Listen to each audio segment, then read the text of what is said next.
Hello friends, welcome back to virtual session, and in today's sessions we are going to discuss about the elementary discussion about the C++. Now this language suggests that it's an extended version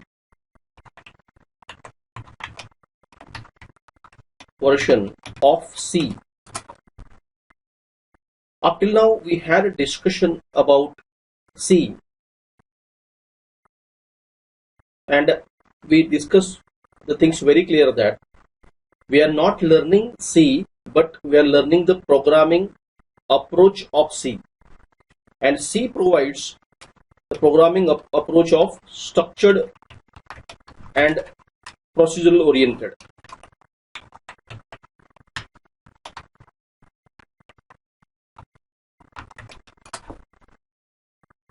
It was very popular in the decade of 70s, but it was referred as a mother language, but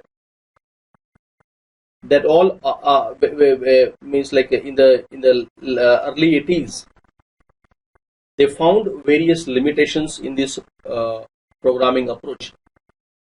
Now this structured and procedural oriented programming,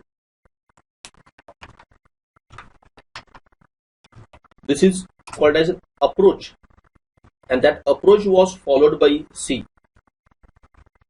We'll be discussing in the upcoming sessions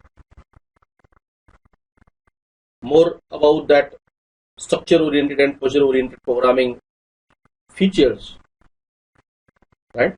But initially let us discuss some basics of C++ today. Now whenever we are learning C++, as we know that we are not using these languages today for the production. For the production of the softwares, we'll be using Java, we'll be using Python, we'll be using .NET, we'll be using PHP and all. But the programming approach will be the same. So, as a beginner, as a fresher, we need to groom ourselves from these programming approaches, and then we can directly start work on the extended or enhanced programming approaches. C++ provides us object oriented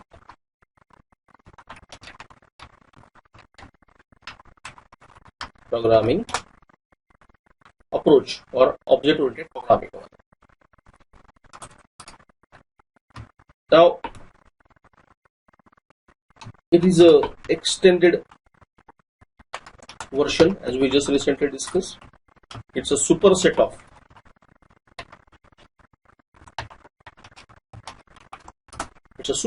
C. C++, C equal to C plus 1.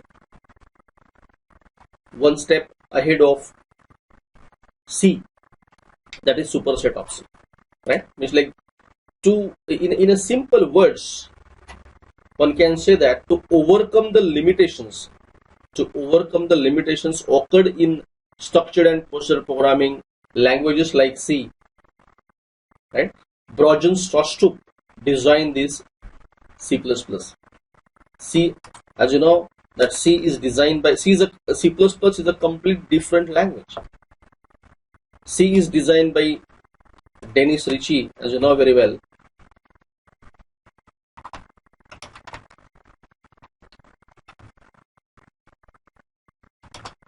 And C++ is designed by Brojan.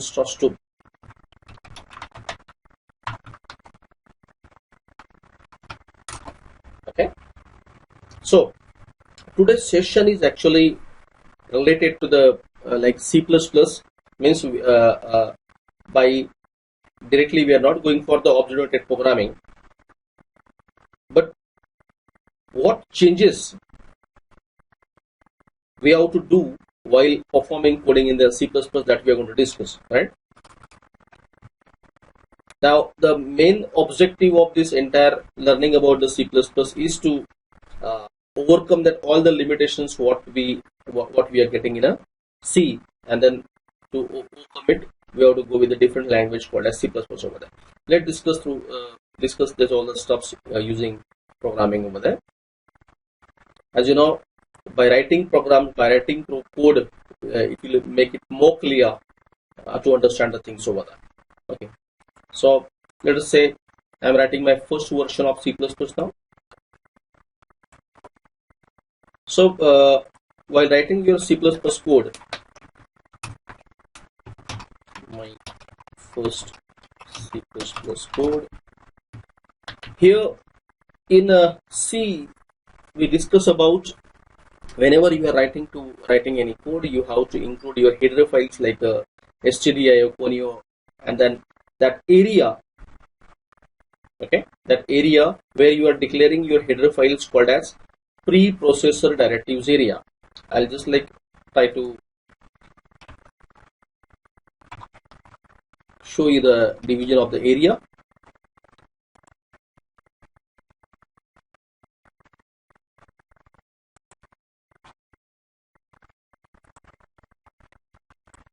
On the top where we declare the header files,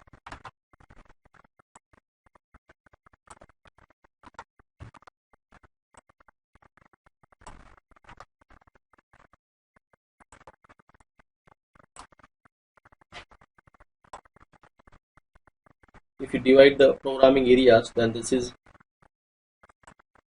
your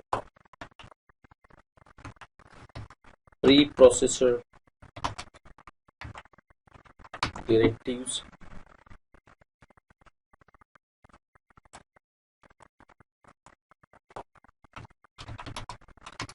area,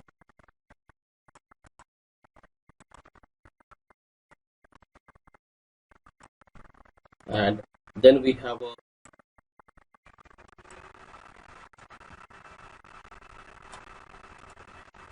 main block where we write the code, and then we have a function blocks.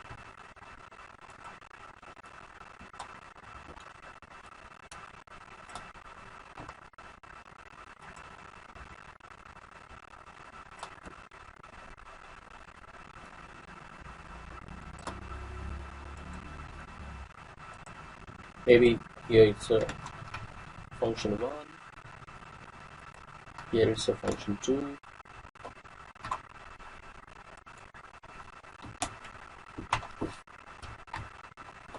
and these all functions are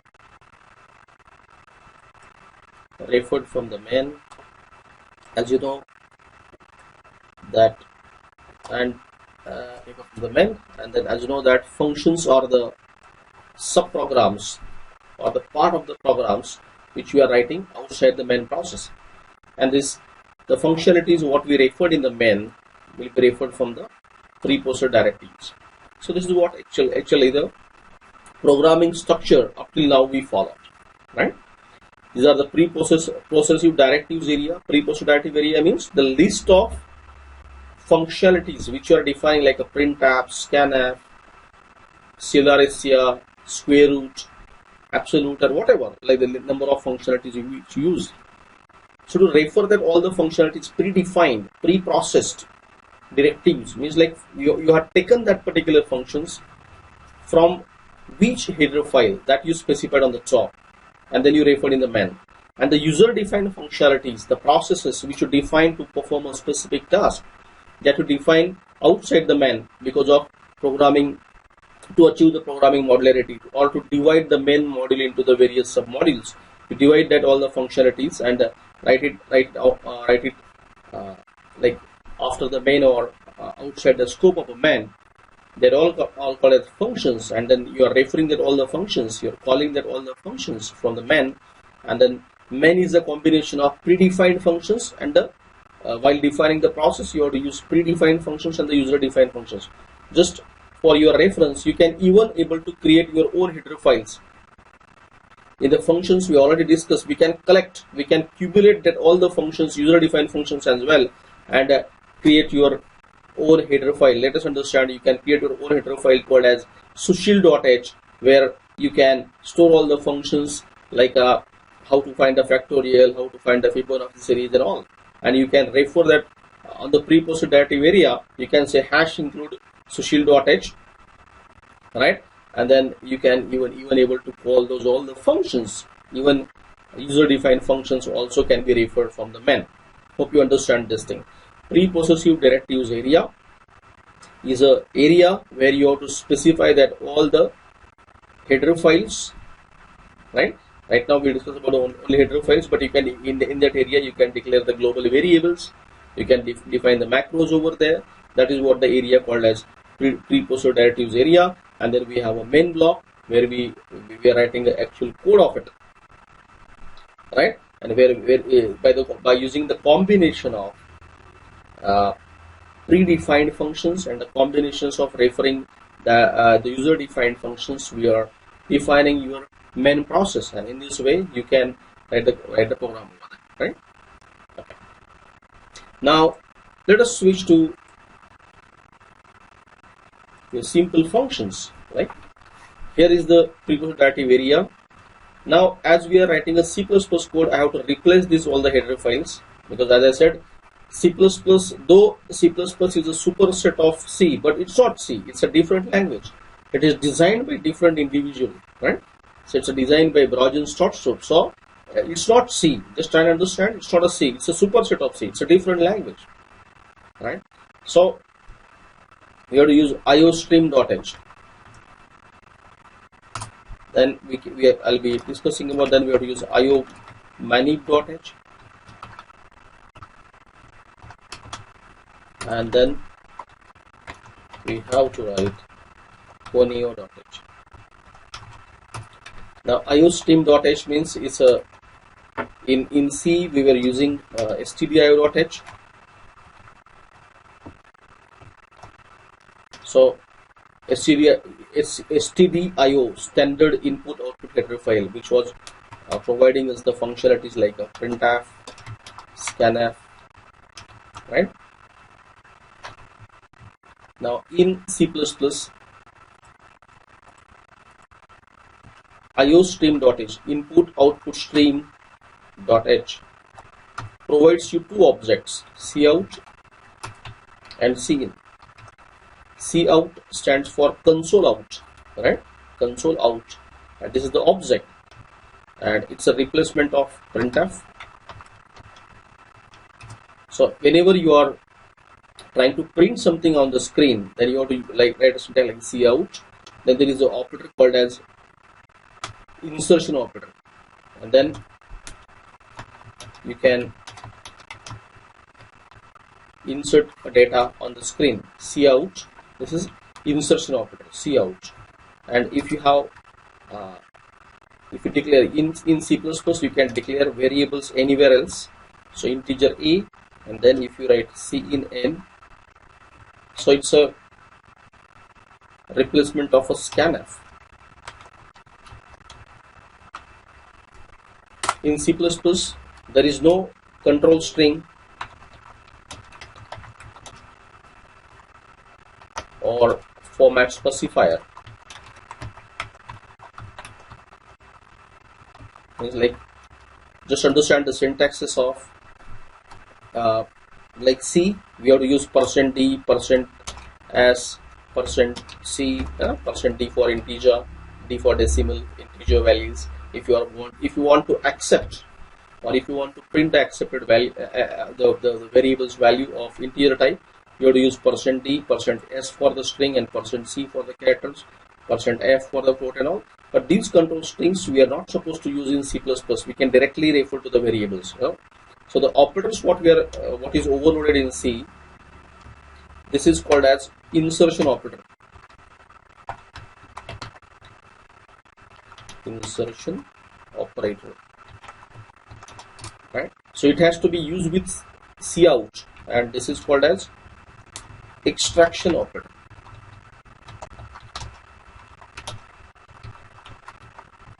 What this extraction operator will use, what this extraction operator will do, it will read the data from the user and assign that value to the variable. Extraction, right?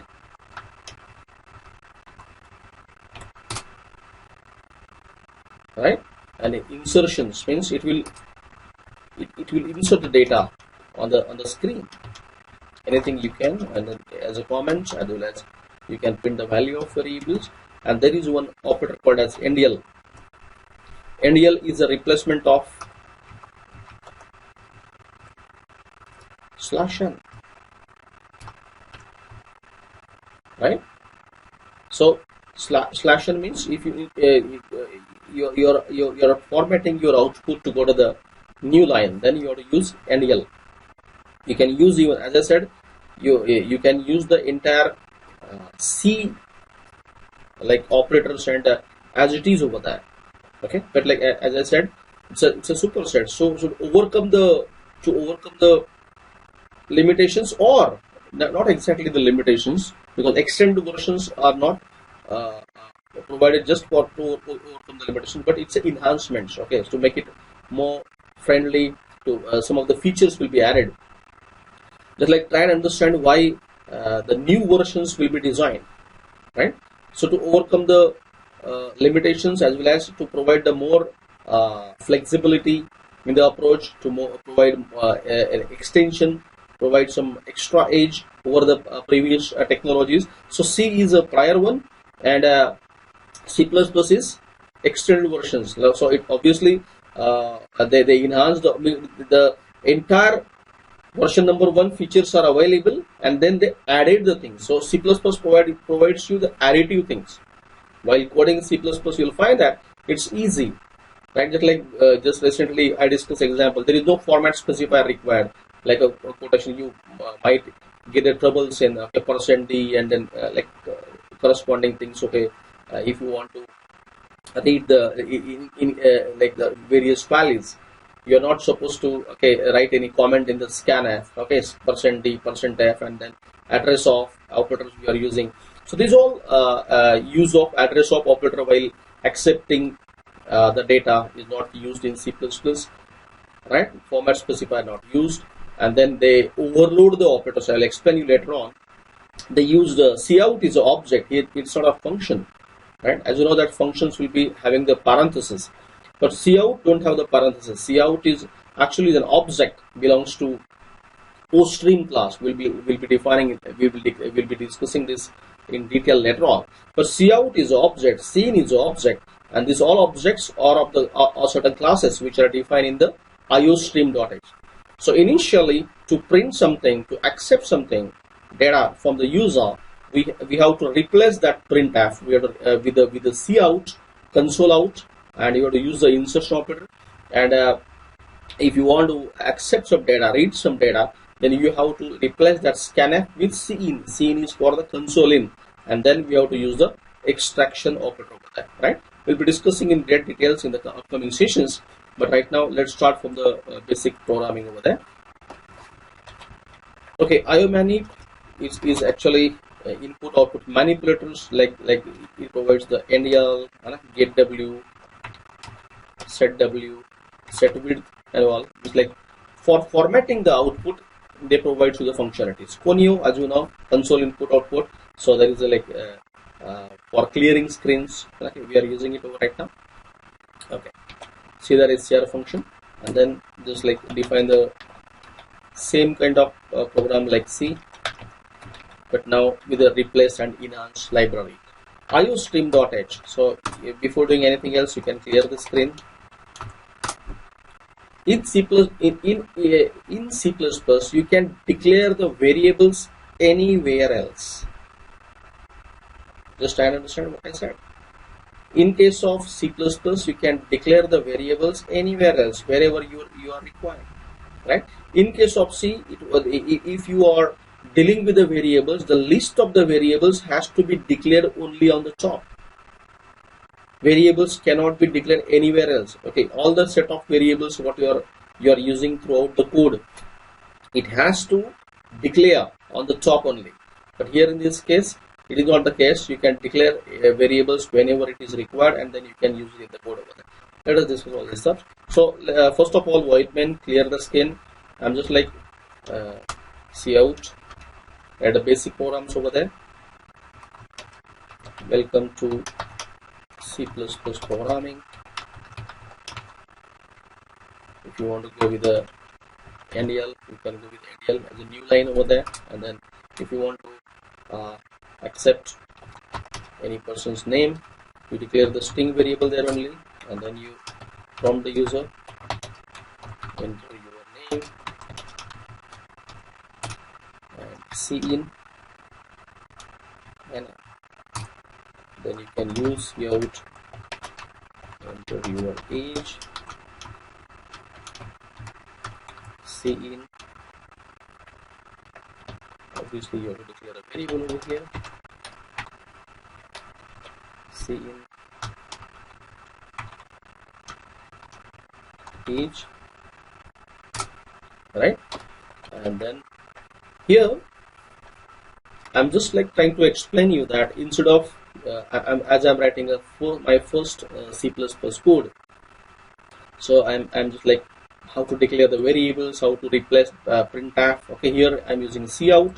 Cout is, as I just recently discussed, cout is an object, belongs to iostream.h, right? iostream.h is a header file where they define the classes called as iStream, oStream and all.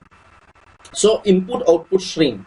Okay, so cout is an object, belongs to iostream.h header file, and this is the insertion operator. So whatever the comment you are planning to insert on the screen, you can able to directly insert on the screen. NDL, I just recently discussed, is a replacement of /n. So you can even use /n also if required, but NDL is used over here. Here you can declare the variables anywhere else wherever you are required. So you declare the string type of variable, you make a cout, okay, and then here prompting matches, enter your name and then cin name. No format specifiers, right? No address of operators are used. Okay, in this way directly you can use it. So here you will be able to input anybody's name, anybody's age, and then after that you can print all the things. Okay, name is the comment and the value of variable, and age is anyone, right? So this is your first C++ code where you can declare the variables dynamically, right, and then use it in the code over there. So let us run it. So I'll develop a demo cpp, okay, folder over there in the PC, and then I'll be writing prg, okay, prg1, prg2 available. So I'll go to the prg3.cpp and save it. Okay, just try to understand one thing. While saving your C code, you had provided the extension called as .c. Here you have to, while saving your C++ code, you have to save it by the .cpp. cpp stands for C++, right? So you develop the code and save it as a .cpp, and after that you need to switch to the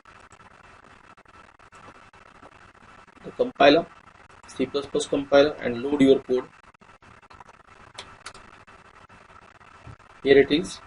I switch to the C:/tc, okay, the tc bin and demo cpp. I created the folder called as demo cpp in that particular folder, and then you need to load the code. Once the code is loaded, you can use Control F9. You can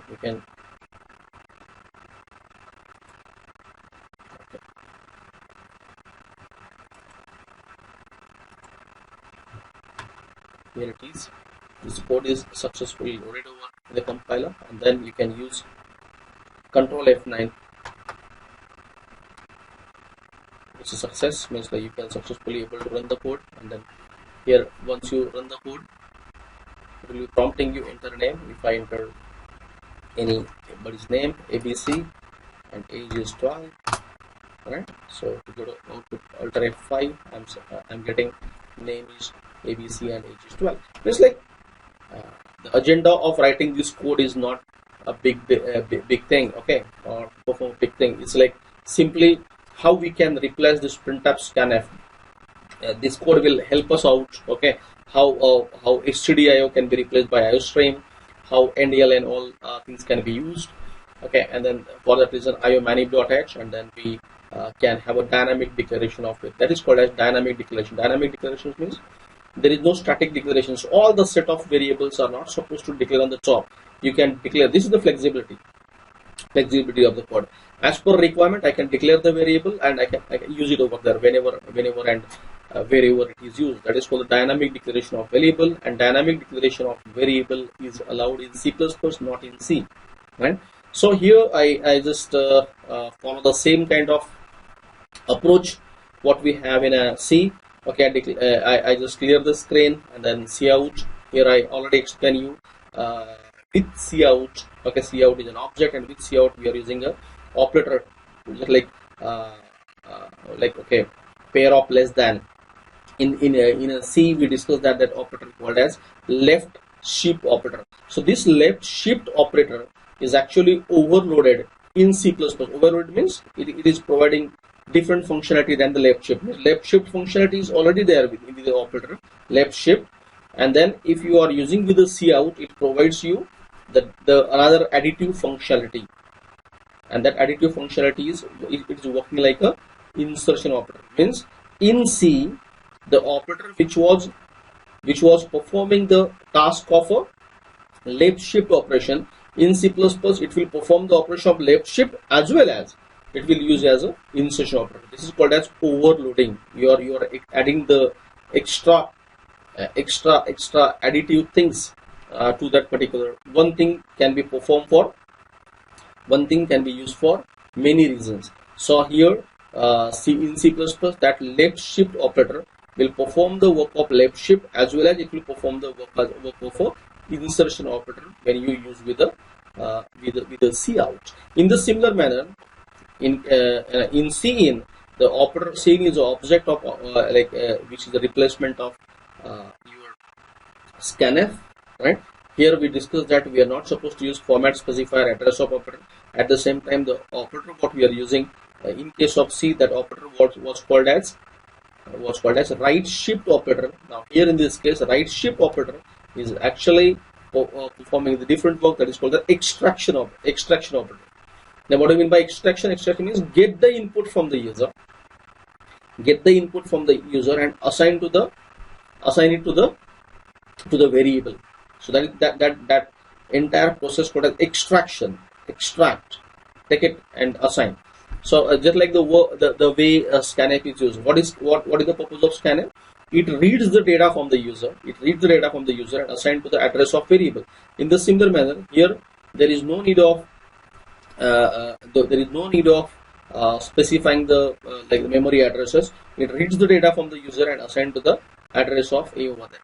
Here, format, while in C, what type of data you are inputting, right? That also you have to specify %d, %s, %f.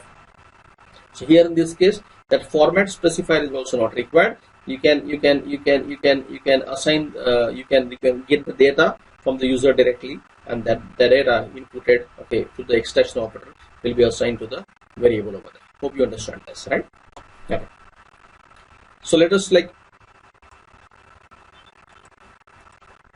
develop some other program over there.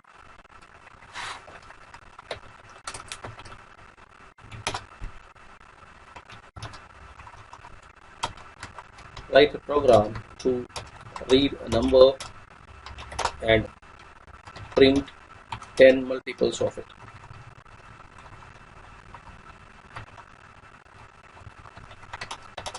I'm just today's agenda is to just understand what is exactly C++, as it is a basic version, and just I'm practicing it, as you know up till now, that okay, after understanding the basics, okay, to expertise it, we need to write, as a developer, we need to develop the codes over there. That code will give us the confidence, okay, like if you are using pointers, that if you can able to successfully write the code and then how pointer can point to an array, how pointer can be used, how the pointer arithmetics can be used. So my way of dealing with the technology is, if if you understand something, okay, you should be able to write the code in it, and that code will give me the confidence. So if you go on, because right now we are directly not dealing with the projects. So once you understand that particular technology or the terminology, you go on adding the code. Okay, you go on developing the code so that you'll get the confidence in it, right? So only coding, just try and believe me, uh, and then understand one thing, friends. Only coding, only code will give you the confidence, and that code has to be user defined. You can able to design of your own. It should not be copied from the Google and run it over there. So you should be able to develop, understand each and every line, right? And you can able to produce your own code. Then the understandings can be converted into the applications. My motive of internship is very clear, that understanding the technology, and after that understanding need to be converted into the applications. Like, people will hire us to provide the solutions. It means very clear that we should be capable enough to convert that all the problem definitions into the solutions, right? So we need to read a number and print in multiples of it. Here again, now I use stream.h, I use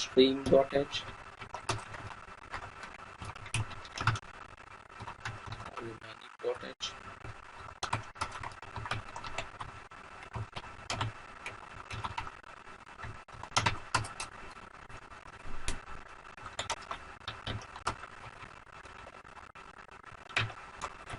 and then as the problem definition is, we have to read a number and then find a 10 multiples. So as I said, I'll clear the screen firstly. Then we have to read the number, means okay, obviously I'll declare a number, C out, enter a number, C in a number, and then I have to print the 10 multiples of it. So I'll be okay, C out 10 multiples of n. Then I will set a loop. Okay, as you know the logic of how to find out 10 multiples, I can declare the variable whenever it is required and wherever it is required. And I equals to 1, I less than equal to 10, I plus plus, I need to set the loop, and then C out, and say n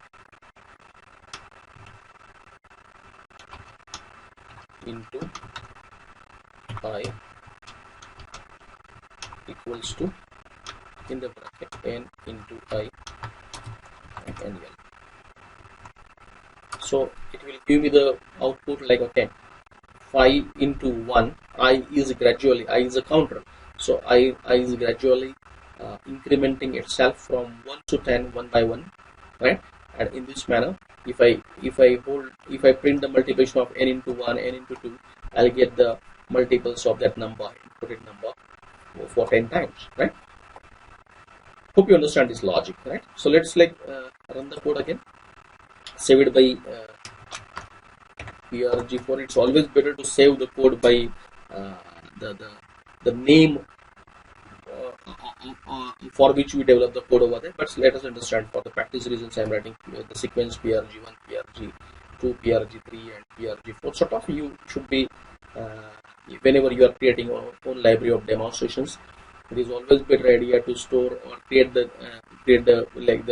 programs by the name of the or by the just like here, if you can say the multi.c++, okay, sort of things are. Anyway, prg4.c++, and then load the code over there. Okay, here the challenge is it is not update, so quit and reload again.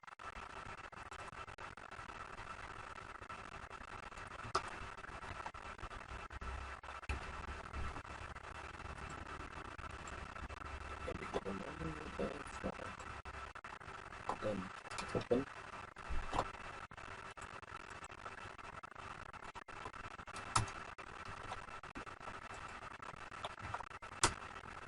Yes, here it is PRC4. Run it. Here it is saying enter a number. If I input 5, I'll get the 10 multiples of 5. 5 into 1 equal to, like, okay, 5 and all this stuff started, right? So, as I said, my agenda is to replace that C library. What we discussed, we have to save the code by .cpp. You have to replace this printf with a cout. You have to replace this scanf with a cin. It's a superset of C, so it becomes easy to write the code over there. iostream.h, iomanim.h, these are the header files what we have to use. Okay, you can dynamically declare variables anywhere else, just like here. In the C, that flexibility was not there. I have to, and I must declare all the variables on the top, and then I have to use in the code. So in the entire code over there, right? So if you want to declare a variable on the line number 25, I don't have that flexibility, or rather that freedom to use that, declare that variable there. I have to go on the top and declare it over there. So here you got the freedom, here you got the flexibility, liberty. So declare the variables. Here I need a variable, I declare it over there and use it. So that is what actually the in the extended C++ version. Okay, I'm got the flexibility over there. Hope you understand this thing concept very clear. So let us develop another code.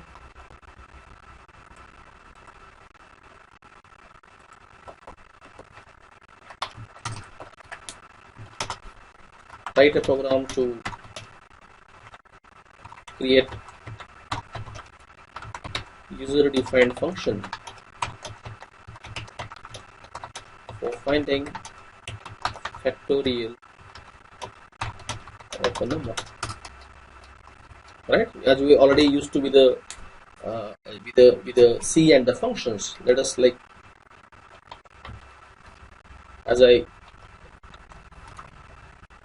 we are just following the approach of C only, okay, but replacing with the library of C++. As I already explained to you that C++ is actually designed for object-oriented programming. We yet not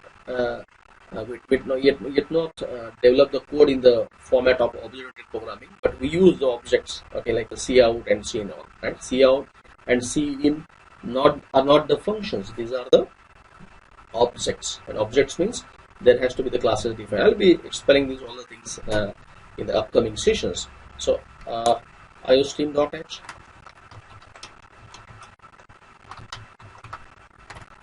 iomanim.h,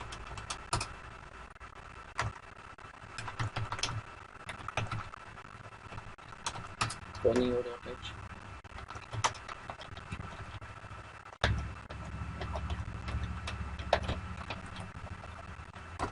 now you define the function firstly. Let's say you want to define the function for the factorial. Okay, you go to the function definition.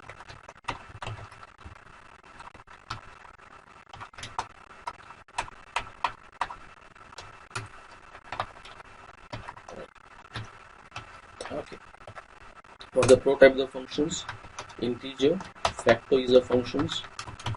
So as we already discussed in the functions, that it's the return type is integer, factor is the name of the functions, and this is the argument of it, right? Then you go for the function definitions, integer, factor, because I want to find out the factorial of any given number, and then n is a number. So whatever the inputs I will get from the main, it will hold the value in the n. Then you know the logic of the factorial, int f equals to 1. As we have to hold the multiplications, I have to initialize it by 1, and then while the value of n remains more than 0, right? While the value of n remains more than 0, because factorial means like 4 factorial equals to 4 into 3 into 2 into 1. So it means you have to, once you get a number, you have to reduce that number from that number to 1. So it's more than 0. And just understand, you have to avoid the 0 in the factorials, because anything multiplied by 0, everything becomes 0. So f into equals to n, right? F into equals to n, it is abbreviated for, it is short form of f equals to f into n, and then n minus minus, reduce n by 1, that is, it is short form of n equals to n minus 1, means till the value of n remains more than 0, till the value of n remains more than 0, you continuously decrement it 1 by 1, and that put it in the multiplications, and then the resultant f you have to written f holds the factorial of that particular number. Then you go to the main, clear the screen, see out, enter a number to find factorial. Okay, C in, okay, first of all you declare the variable into n, C in n, right? So you input the number, and then you find the, okay, you give a call to it, factorial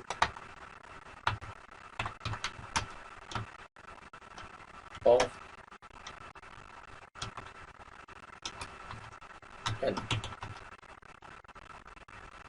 equal to, we give a call to the factor function, and then pass on this n as an argument, and then so whatever the data you will input, that will be passed on as an argument to the factor.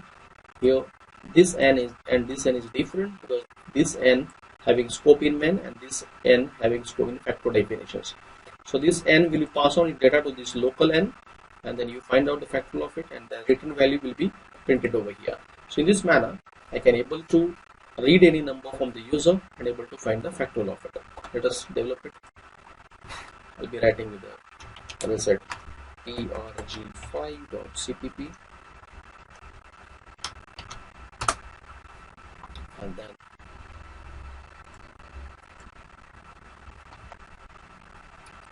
you reload the code,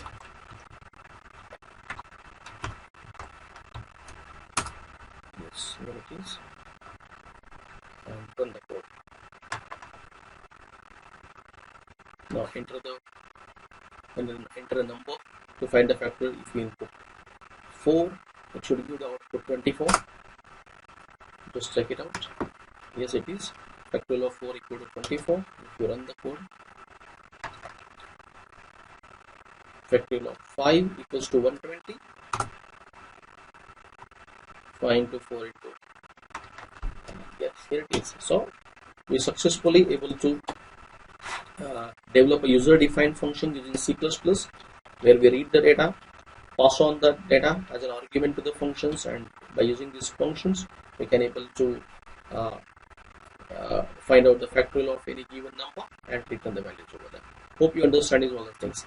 Today's agenda is to just introduce yourself with the C++. It's a superset extended versions of C.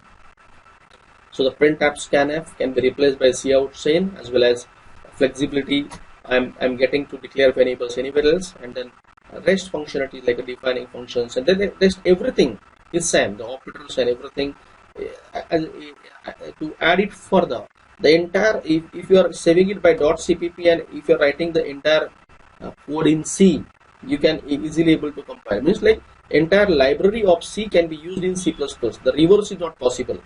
Means if you are saving your code by .c, and then if you are using their cout chain, it won't work. But in case of, means like as a superset, you can, the entire library, the entire coding standard, the entire code of C can be run in C++, but that we are not supposed to do. Obviously we need to use the functionalities and features of C++. As you know very well, C++ is a extended versions as well as designed by, it's different language, okay, though it is a extended versions of C++, but it doesn't mean C. It is designed by, C is designed by Dennis Ritchie, and C++ is designed by Brian Strustrup, and then all the extended things will be available in C++. So the basic version number 1 also available, and version number, just like the, you know very well, the feature, if you have an extended version, so version number 2, so it have the features of version number 1, as well as it is having its own features. In a similar manner, C++ having its own features as well, and then that we are using it over there. Thank you very much.